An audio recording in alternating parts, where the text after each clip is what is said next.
Hello po Sir Bob at sa lahat. Tawagin niyo na lang akong Jasmine.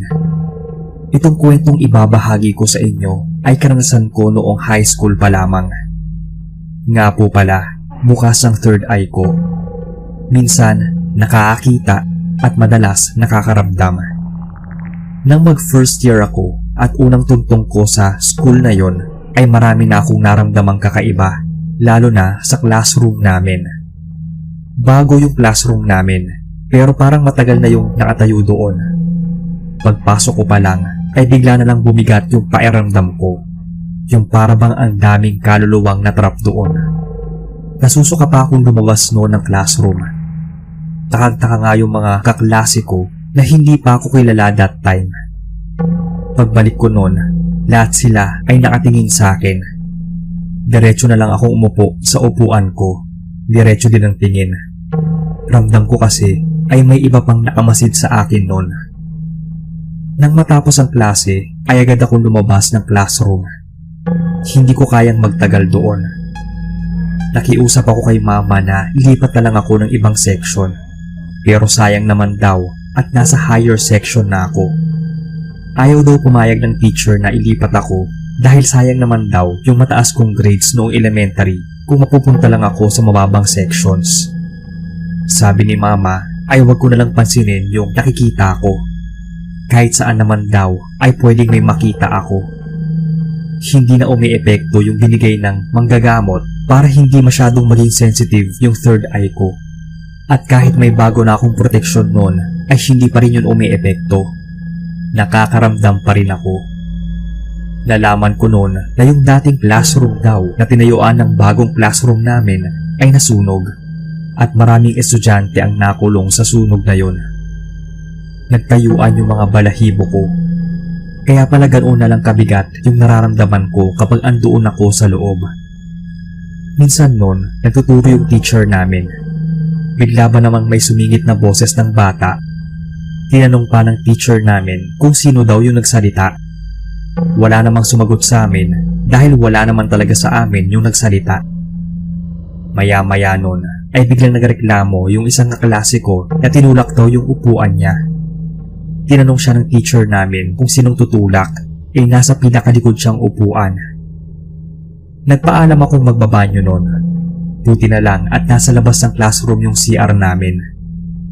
Paglabas ko ay naramdaman ko talagang may sumabay sa paglabas ko. Patakbo yung lumabas dahil mabilis lang yung hangin na dumaan. Pagbalik ko ng classroom ay kumukopya na sa blackboard yung mga kaklase ko. Dahan-dahan ako lumapit noon sa upuan ko. Dahil may nakaupo doon, sinabihan ko nga yung bumalik na sa upuan niya. Sabay-sabay silang nagkatinginan noon sa akin. Pagtingin ko ulit sa upuan ay wala nang nakaupo doon. Minsan kasi yung itsura nila ay parang totoong buhay na tao talaga na minsan hindi mo alam na multo na pala. Di ko alam kung maiiyak na ba ako noon sa kahihiyan at sa kilabot. Ayoko namang ipaalam sa kanila na bukas ang third eye ko dahil baka layuan ako ng mga kaklase ko o di kaya ay pagtawanan lang at hindi maniwala. Totoo naman kasing mahirap kaming paniwalaan kasi kami lang naman ang nakakakita. Hindi ko na pinagpilitan pa yun sa ayaw maniwala sa akin. Ramdam ko na parang nangihina ako sa tuwing papasok sa classroom. Sinabi ko sa mama ko na hindi na ako papasok kung hindi niya ako ililipat ng school o kahit ng classroom man lang. Titigil na ako kako. Nagdrama pa ako noon na hindi naman kasi nila nararamdaman yung nararamdaman ko. Araw-araw ay may kaba, kilabot, pagkagulat, at minsan kahihiyan. At kung may sakit lang ako sa puso, siguro matagal na akong natigok nun. Malakas kasi ang negative energy na nanggagaling sa kwarto o classroom na yon. Sabi naman ay na-bless na yon, pero andoon pa rin yung ibang kaluluwa na nananahan. Araw-araw na rin nun sumasakit yung ulo ko. Napakausapan noon ni mama yung teacher namin na ilipat ako ng section. Kahit na bababa yun, at least wala namang nagbumulto sa classroom. Iniwasan ko na rin na mapadaan sa dating classroom ko na yon. At kung gagamitin nyo ng section namin ay uma-absent talaga ako. Isipin ng iba na napaka-OA ko naman. Dapat by that time, sanay na ako sa pagpaparamdam. Pero kahit anong gawin ko siguro, ay hindi ako masasanay na makakita at makaramdam ng mga ligaw na kaluluwa. Nangyari po pala itong kwento ko 8 years ago dito sa Malolos, Bulacan. Thank you sir kung inyong mabasa at mapili itong story ko.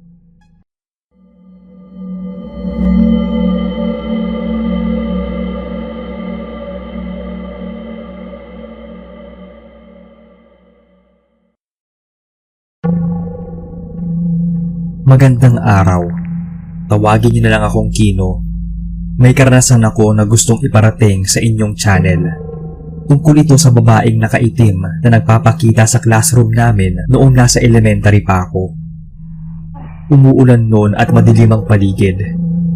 Nahinto muna sa pagtuturo yung teacher namin dahil sa lakas ng kulog at ulan. Inaantok ako noon dahil 2:00 pa lang ng hapon yon. Yung iba kong kaklase ay nagkukwentuhan, samantalang yung iba naglalaro. Hinahayaan lang kami noon dahil hindi rin naman maapagturo yung teacher namin. May isa akong kaklase na itago na lang natin sa pangalang Mercy. Sabi niya, malabo raw yung mga mata niya, kaya siya may salamin noon na makapal. Inborn na raw yung kondisyon niya sa mata. Kaya naman hindi siya gaanong nakikipaghalubilo sa amin noon dahil tinutokso siya ng mga kaklase namin ng labo. Kahit ako, aminado minsan na tinutokso ko rin siya, lalo na pag iba-iba yung nakikita niya. Pero hindi naman namin siya binubuli. Lahat nga kinakaibigan siya dahil magaling siya sa math. Yun lang, minsan nagugulat kami sa kanya kasi kung ano-ano ang sinasabi niya kapag wala pa yung teacher namin. Katulad na lang nung araw na yon. Umuulan at hindi na kami nagklase. Lumabas yung teacher nun at kami lang yung naiwan sa classroom. Bigla ba naman siya nagsalita na may babae raw na nakadungaw sa may bintana. Hindi naman kami naniwala kasi nga malabo yung mga mata niya. Hindi naman kasi babae ang nakikita namin doon kundi yung puno ng akasya. Tinawanan lang namin siya nun. Parang ang iiyak pa siya dahil hindi kami naniniwala. Nagagalit daw yung babae dahil ang ingay namin. Ayun, nagtawanan ulit kami. Hindi namin siya pinansin nang sinabi niya yon. Napatulong ko na lang siya sa upuan. Maya-maya, nagulat kami nang biglang umara yung isang kaklase namin. Nagpalinga-linga ito at parang hinahanap pa yung nanakit sa kanya. Nasa upuan lang siya noon at nakikipagdaldalan sa katabi. Parang may sumapak daw sa likuran niya. Sinabi naming wala namang lumapit sa kanya. Bigla na namang sumabat yung kaklase namin tong si Mercy na yung babae daw na yon yung sumapak sa kanya. Galit daw ito. Sinabihan pa siya noon na baliw ng kaklase namin. Maya-maya ay nag-away-away na yung mga naglalaro ng text. Sa mga batang 90s na katulad ko, alam nyo naman yung text. May X-Men, Power Rangers, at kung ano-ano pang palabas noon na naaguhit sa text. Ayun, bigla na lang silang nag-away. Suntukan talaga yon, kaya nakiawat na rin ako. Ganoong eksena yung nadatnan ng teacher namin, kaya pinagalitan kami. Biglang tumayo nun si Mercy at sinabi niya na yung babaeng nakaitim naman daw talaga ang dahilan kung bakit sila nag-away. Ito daw yung sumapok sa kaklase namin. Natahimik noon yung teacher namin at pinalapit sa kanya si Mercy. Tinanong niya kung sino yung babaeng nakaitim. Tinuro ni Mercy ang isang sulok ng classroom namin. Doon daw, nakalutang yung babaeng nakaitim na palagi daw nakatingin sa amin. Lalo daw doon sa kaklase namin na pinakamaliit at cute. Panay-kurot daw nito doon sa kaklase namin. Kaya pala palagi itong absent dahil palagi itong may sakit. Akala namin ay hindi maniniwala nun yung teacher namin kay Mercy. Kung yung mata ba nito ay sobrang labo o kaya naman itong makakita ng maayos. Hinila nun ng mama ni Mercy si Ma'am sa labas. Hindi na natuloy pa na narinig yung pinag-usapan nila. Basta, Nasa high school na ako noon nang malaman ko na bukas pala ang third eye ni Mercy. At yung salamin daw talaga na yon ay hindi para luminaw yung mata niya, kundi para lumabo. Natakot daw ang mga magulang niya noon na may makita siya na kung ano-ano. Pero sabi niya sa amin nung high school na kami na malinaw daw talaga niyang nakikita yung Black Lady. Naniwala yung teacher namin na yon dahil kahit daw siya minsan ay kinikilabutan kapag nasa classroom na yon. Kaya ayun, araw-araw kaming nagdadasal hanggang sa mawala na lang ito isang araw.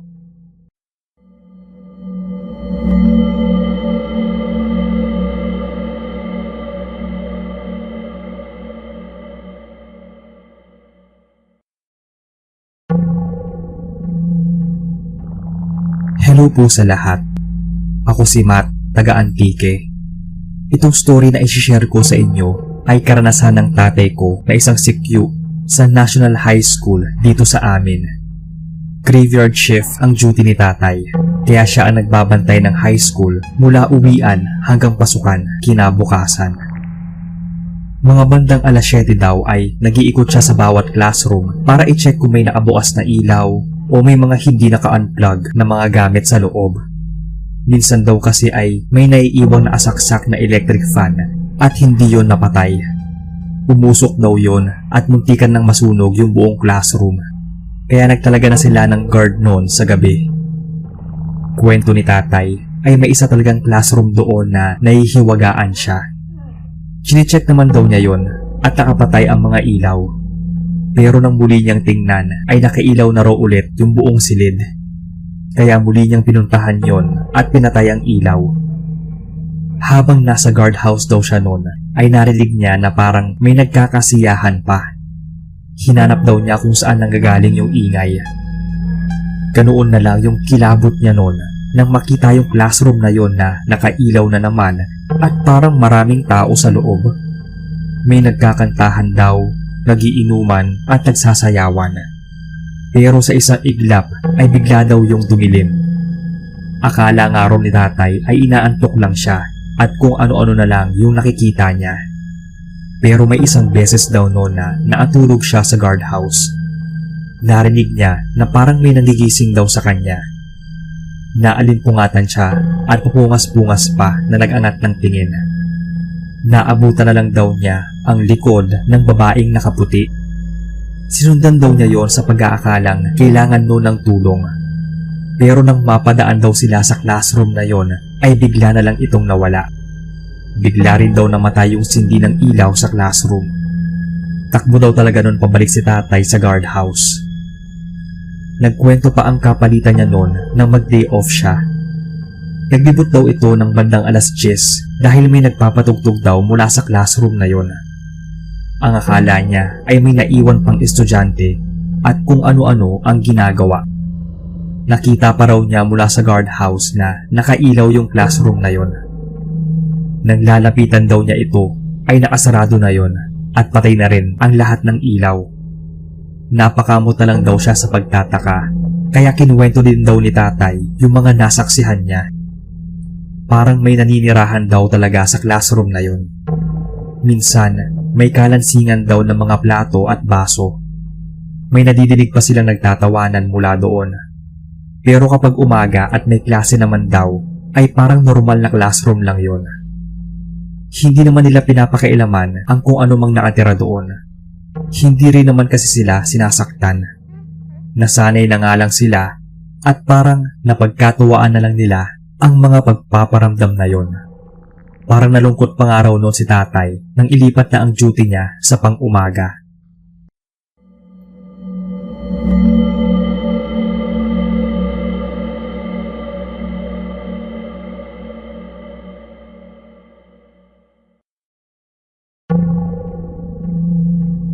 Magandang araw sa inyo, Sir Bob, at sa lahat ng tumatangkilik ng inyong channel. Tawagin niyo na lang akong Laila, taga Batangas. Matagal-tagal niyo na rin akong subscriber at halos naubos ko na yung paikinig sa mga kwento niyo. Meron po akong gustong ibahaging kwento tungkol sa kaklase ko noong high school. Itago na lang natin siya sa pangalang Venus. Venus kasi napaaganda niya. Maraming humahanga sa kanya noong nasa high school kami. Marami din ang gusto maipagkaibigan sa kanya. Kaso lang ay tahimik at mahiyain kasi siya. Madalas ay mag-isa lang siyang tumatambay noon sa bench sa may ilalim ng punong mangga. Sinasabihan nga siya noon ng ibang kaklase namin na huwag siyang tumatambay doon at baka ligawan siya ng kapre o di kaya ng engkanto. Sobrang laki kasi ng puno kaya masarap nga doong tumambay lalo na kapag mainit ang panahon. Isang araw noon, habang nagkaklase kami ay bigla lang kumisay-kisay noon si Venus at nag-collapse. Akala namin ay may sakit itong epilepsy. Pero nang ipatawag namin ang mga magulang niya ay wala raw siyang ganoong sakit. Hindi matandaan ni Venus ang biglang pagkawala niya ng malay. Siguro daw ay gutom lang siya. Pero naulit yun. Minsan, 2 beses pa nga sa isang araw. At may nangyari talaga noon na hindi agad siya nagising. Nang hawakan namin siya ay sobrang init ng katawan niya. Inaapoy na pala siya ng lagnat. Agad siyang sinugod sa ospital noon. Ilang araw din siyang absent. Bumaba naman yung lagnat niya pero nangihina pa raw siya. Nang muli siyang pumasok ay medyo okay naman na siya. Nakikipagkwentuhan na ulit siya sa amin. Pero may pagkakataon na nakikita ko siyang tulala. Nakatitig ito sa isang partikular na parte ng silid. Titig na titig talaga siya noon. Sa gulat namin ay bigla na lang siyang bumagsak sa upuan. Nawala na naman siya ng malay. Agad siyang itinakbo noon sa klinik. Pinagpahinga muna doon. Sabi ng nurse ay mukhang natutulog lang ito. Kwento nga ng guro namin ay narinig daw nilang humihilik si Venus. Pero 4 na oras nang nakalipas noon ay hindi pa rin siya nagigising. Normal naman lahat ng vital signs niya, kaya nagtaka kami kung bakit tulog na tulog pa rin ito. Pinatawag na ulit yung nanay niya. May napansin daw sila noon sa atawan ni Venus. May mga pasaraw ito at unti-unting may tumutubong mga sugat. Kaya muli siyang na-ospital. Kahit daw sa ospital ay normal naman yung findings bukod nga sa mga sugat at pasa niya. Ginamot nga ang mga yon. Yung pasa daw kasi ay parang kinurot. Ang pinagtataka lang nila ay hanggang sa ospital hindi pa rin ito nagigising. Gabi na raw noon ay hindi pa rin nagising si Venus. Nataranta na yung mga magulang niya. Paulit-ulit nilang tinatanong kung okay lang si Venus. Parang nakomatose na raw ito sa tagal ng tulog. Pero normal lang lahat, pati nga yung MRI niya. Nagwawala na raw noon yung nanay ni Venus. Kung buhay pa raw yung anak niya, bakit hindi pa ito nagigising? Iyak na raw ito ng iyak. Maya-maya, pinasya na raw nitong ilabas si Venus. Pinayagan naman sila dahil wala namang diferensya kay Venus bukod sa parang pagiging comatose ito dahil sa tulog. Pinapirmahan na lang sila ng waiver ng ospital. Paglabas daw nila ng ospital ay dinala si Venus ng nanay niya sa isang albularyo. Wala naman daw kasi mawawala kung doon niya ito ipapagamot. Baka nga magising pa siya. Kahit daw yung albularyo, ang sabi ay natutulog lang si Venus. Mukhang nasa ibang lugar daw yung kaluluwa nito. May ipinahid daw ito sa noo ni Venus at may inusal na orasyon. Paulit-ulit daw nitong tinawag yung pangalan ni Venus. Maya-maya ay gumalaw na ang mga daliri nito. Bigla na lang daw itong napasinghap at diretsong bumangon. Habol-habol ang hininga, sabay tawag ng mama. Iyak daw noon ang iyak si Venus nang magising at yumakap sa nanay niya. Akala daw niya ay hindi na siya makakabalik. May isang gwapong lalaki daw ang inalok siyang kumain ng hinanda nitong pagkain. Pero ayaw daw ni Venus at gusto na niyang umuwi sa nanay niya. Pero pinilit daw siyang pakainin ng lalaki. Hanggang sa marinig niya ang boses ng albularyo. Sinundan niya raw yun. At ayun nga raw, bigla siyang nagising. Sabi ng albularyo ay isang tamawo ang nagkagusto kay Venus at gusto siyang kunin ito. Nakatira daw ang tamawo sa malaking puno sa school namin at naging tambayan na raw nito ang classroom namin kung saan malaya niyang nakikita si Venus. Inilipat noon ng ibang school si Venus, pero pinupunta-puntahan pa rin namin siya. Naging malapit kaming magkaibigan, at doon nga naikwento ng nanay niya ang nangyari sa kanya. Binigyan na rin siya noon ng proteksyon ng albularyo. Hindi lang daw tamawo ang pwedeng mahumaling sa kanya, kundi kahit yung ibang nilalang at elemento. Kaya palagi na siyang pinag-iingat at lagi may dalang pangontra. Ito lang po muna ang kwento ko, Sir Bob. Sana ay mabasa ninyo.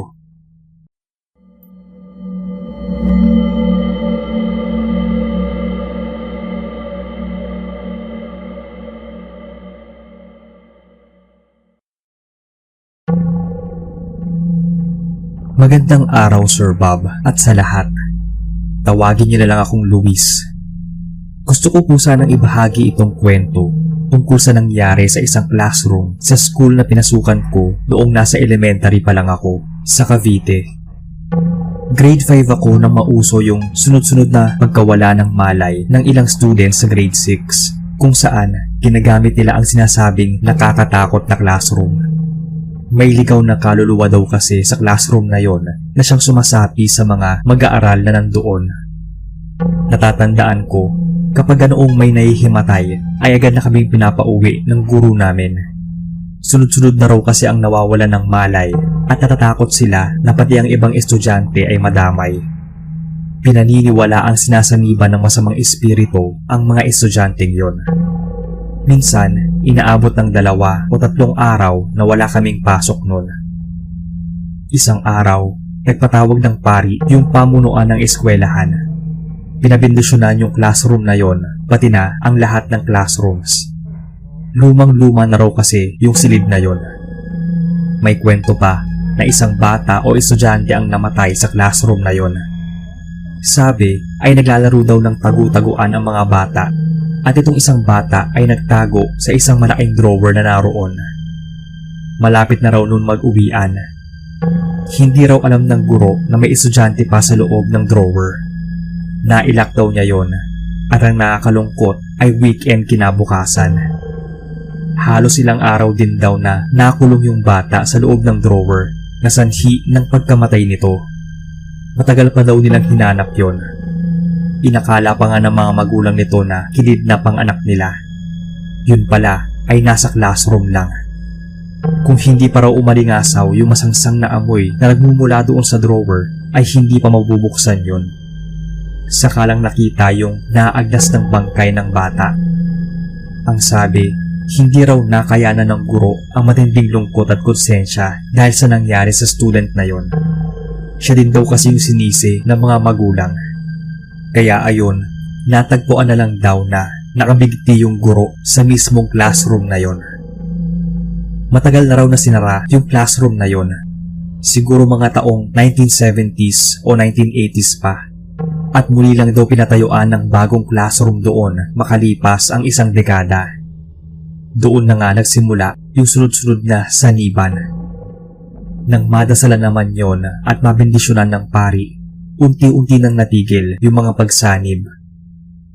Matagal-tagal na rin po tong kwento na to, pero kung iisipin ay nakakakilabot talaga.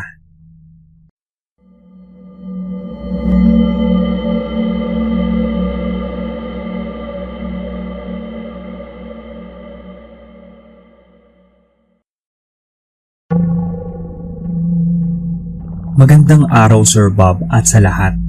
Ako si Lucy, from Davao. Itong isishare kong kwento ay tungkol sa isang classroom na sinasabing haunted nung nasa secondary level ako, way back 2011. Sabi nila ay matagal nang abandonado yung classroom na yon na dating music room. Sinasabi nilang may nagpaparamdam daw doon at ilang students na ang sinapian, kaya pinasara na lang yon ng school principal. Isa lang akong ordinaryong student na padaan-daan sa classroom na yon. Nung una ay wala pa akong idea sa mga kwento tungkol doon. Sa unang tingin kasi ay hindi naman masasabing haunted yon dahil para lang yung normal na classroom. Nakalak nga lang ang pinto. Tanghaling tapat at nagsiuwian na yung ibang kaklase ko para mag-lunch. Ako naman ay nagbabaon na ng lunch ko at sa kantin kumakain. Mag-isa lang ako naglalakad sa hallway nun nang mapadaan ako sa haunted classroom. Bigla akong napahinto dahil narinig kong may nagpapatugtog ng piano sa loob. Pinakinggan ko pa nga at siniguradong doon nga yun nang gagaling. Akala ko nga nun, muling binuksan yung classroom. Nahiya naman akong sumilip nun, kaya diretsong kantin na ako. Nang pasukan na sa hapong class, ay kinuwento ko sa isang kaklase ko na may napatugtog ng piano sa classroom na yon na dating music room. Sabi ko, sana ay may subject din kaming music at nang maturuan kami ng pagtugtog ng instruments. Pabigla ba namang tinanong ako nung kaklase ko na yon kung sino raw nagsabi na bukas na yung haunted classroom na yon. Nakalak na raw yon. Di ko raw ba nakita na nakakandado yon sa labas? Hindi ko yun napansin. Kaya nang papalipat na kami ng ibang silid, ay dinaanan namin yung saglit. Nang naasar pa noon yung kaklase ko na sinabing, "O diba? Sinabi ko sa'yo nakalak pa yan." Napahala ako. Sinabi ko sa kanya na may narinig kasi akong nagpapiano. Makakakubukas yun kanina nung dumaan ako. Ang tigas raw ng ulo ko.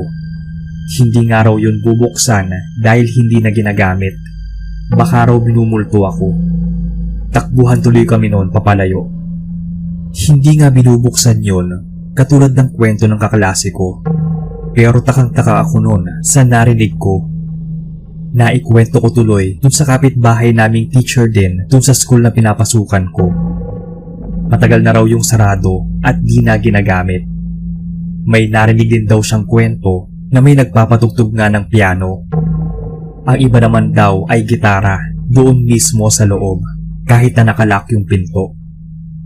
Kaya nasabing haunted ay dahil may nagpaparamdam doon sa loob at isa na nga ako sa nakarinig nun. Ang isa pang kwento tungkol doon sa classroom, 2 dekada na raw ang nakalipas nang mamatay ang isang music teacher sa mismong loob ng classroom na yon. Inatake daw ito sa puso habang nagpapatugtog ng piano. Doon daw talaga nagsimula yung paramdam. Hanggang sa may mga insidenteng nangyari din doon at nagkapatong-patong na ang mga hindi magagandang nangyari doon sa classroom. Kabilang na nga doon ang pagsapi ng kung anumang elemento sa mga students. Hanggang dito na lang po ang kwento ko, sir.